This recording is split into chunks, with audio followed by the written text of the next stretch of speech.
Hey everybody, it's Lynnea here for Miss Ink Stamps, and today I'm going to be creating a spooky haunted house, kind of like a mini scene card.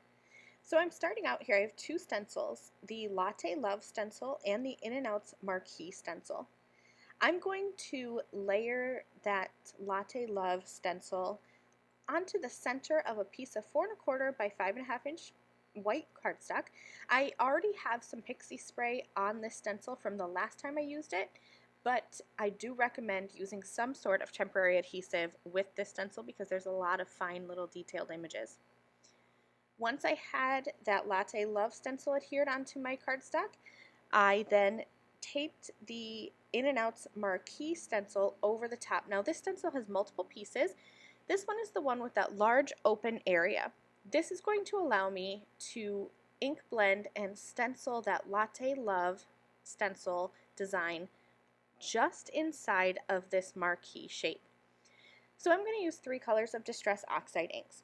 I have Carved Pumpkin that I started with in the center. Then I'm doing some Scattered Straw at the top. And then I'm going to come in with some Black Soot at the bottom. Now in the end, my little mini scene ended up being a bit bigger than I had pictured it. So the black isn't really seen or shown that much, but I wanted to add it as a grounding element for my haunted house. So once I have all of those Distressed Oxide inks onto my card background, I'm going to go ahead and peel off the tape, removing that marquee stencil first, and then I'll peel off that Latte Love, and now you can see how I have that fun pattern only in that inside shape.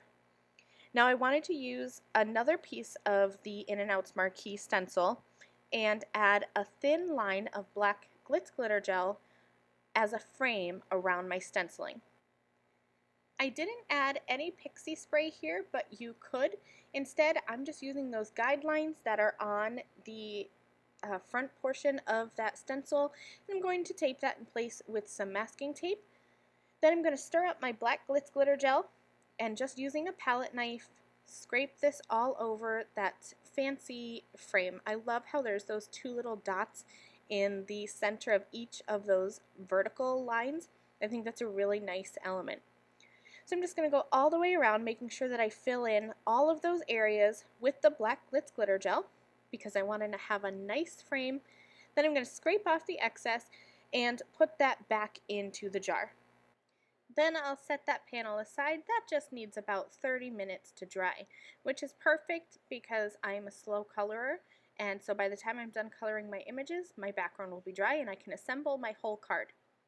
So this little haunted house here is from the Welcome Home stamp set. This is new from Miss Ink Stamps. And I'm just going to color this in with some browns and gray markers from, I use Copic markers, but you can use whatever you like. I'm going to end up fussy cutting out this image.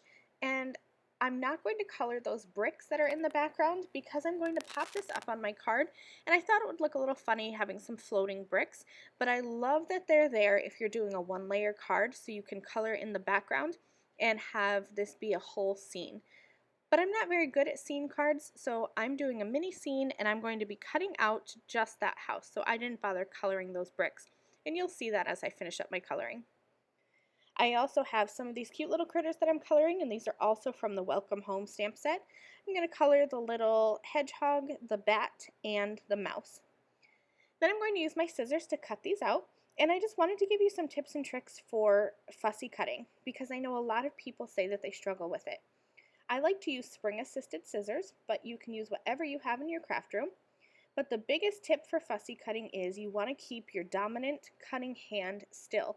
So my right hand is my cutting hand, and you can see how I'm not moving my wrist of my cutting hand.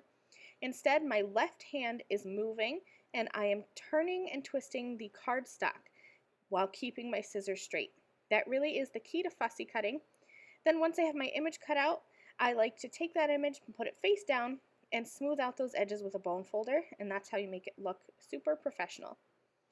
I stamped this large spooky, and this is from the Halloween Sentiments stamp set. Then I'm going to stamp a cute little coordinating sentiment to go right underneath that large sentiment as well. I'm just kind of laying out my card here, figuring out how I want these cute little critters to go, and just getting a basic idea of the final layout of my card. once I have that all figured out, I'm going to pop everything up on foam tape, the sentiments, the house, the little critters, everything, and I will add them all around my little mini haunted house scene.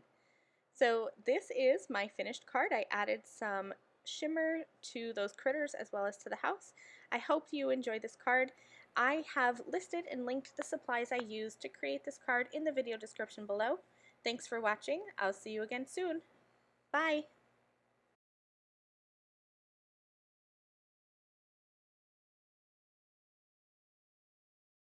Thank you again very much for watching this video. If you liked this video and you'd like to see more from me, please hit that subscribe button that is on the screen now. And here are a few other videos that I thought you might enjoy.